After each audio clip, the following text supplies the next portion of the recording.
Magandang umaga, Pilipinas. Narito ang latest sa lagay po ng ating panahon.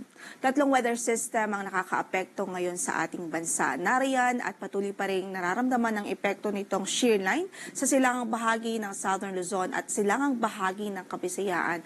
Kaya't kung mapapansin po natin at makikita natin sa latest satellite imagery ay visible po yung mga convective activity. So yung mga pagulan dito sa malaking bahagi ng Kabikulan, maging sa Eastern Visayas at ilang bahagi pa ng Quezon Province. Samantala, ramdam din ang amihan ng northeast monsoon dito sa northern at central Luzon at patuloy din po yung magdudulot ng maulap na papawirin, mga pagulan maging ang malamig na panahon sa malaking bahagi ng Hilaga at Kitang Luzon.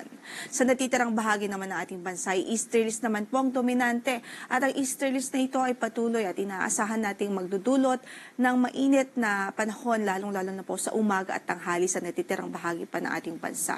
Pero yung mainit na panahon na yan, maaari din po yan magdulot ng mga localized thunderstorms pagdating naman ng hapon at gabi.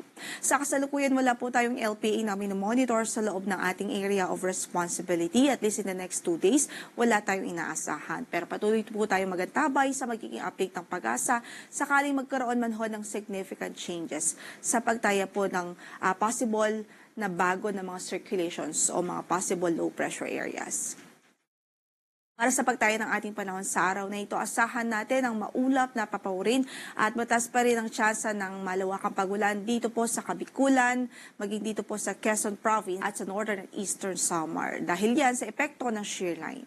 Samantala, maulap din ang papawirin na may mga kalat-kalat na pagbuhos ng ulan dito sa Cagayan, Isabela, maging sa Aurora. Yan ay epekto po ng northeast monsoon. Sa natitirang bahagi naman ng Northern Luzon at natitirang bahagi pa ng Central Luzon o Kitnang Luzon, asahan din ang bahagyang maulap hanggang sa maulap na papawirin at tsansa po ng mga isolated o mga pulupulong mahihinang mga pagulan dahil din sa epekto ng amihan.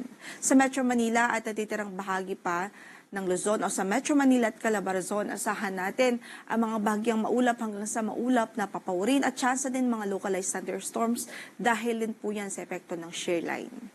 Sa pagtaya ng ating panahon o sa pagtaya ng ating temperatura, sa Metro Manila 24 to 31 degrees Celsius ang inaasahang magiging agwat sa araw na ito. Sa Tagaytay ay malamig pa rin, 22 to 29 degrees Celsius. Sa Baguio ay 16 to 24 degrees Celsius. Sa Lawag ay 22 to 33 degrees Celsius. Tugigaraw ay 22 to 28 degrees Celsius. Habang sa Legazpi po ay 25 to 30 degrees Celsius. Samantala, sa natitirang bahagi ng ating bansa, sa natitirang bahagi ng Luzon, sa Kabisayaan at maging sa Mindanao, asahan natin ang bahagyang maulap hanggang sa maulap na kondisyon ng papawirin. At mainit nga po ang inaasahan nating panahon dyan, especially po sa umaga at tanghali. Pero pagdating ng hapon at gabi, hindi natin inaalis ang tsansa ng mga localized thunderstorms. So yung mga pulupulong pagkidlat, pagkulog. Samantala, para sa pagtaya ng ating temperatura sa Tacloban, 25 to 32 degrees Celsius, gayon din sa Iloilo City.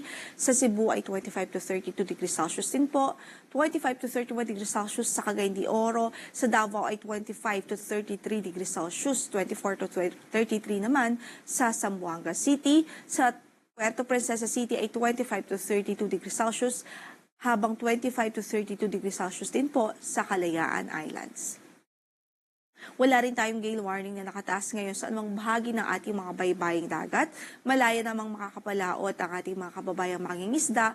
Although ingat lamang lalong-lalo na po dito sa northern at eastern section ng Luzon at magiging ng Kabisayaan dahil katamtaman hanggang sa maalon pa rin ng kondisyon ng karagatan dyan. So ingat po or extra caution sa ating mga mandaragat na gumagamit ng maliliit na sasakyang pandagat.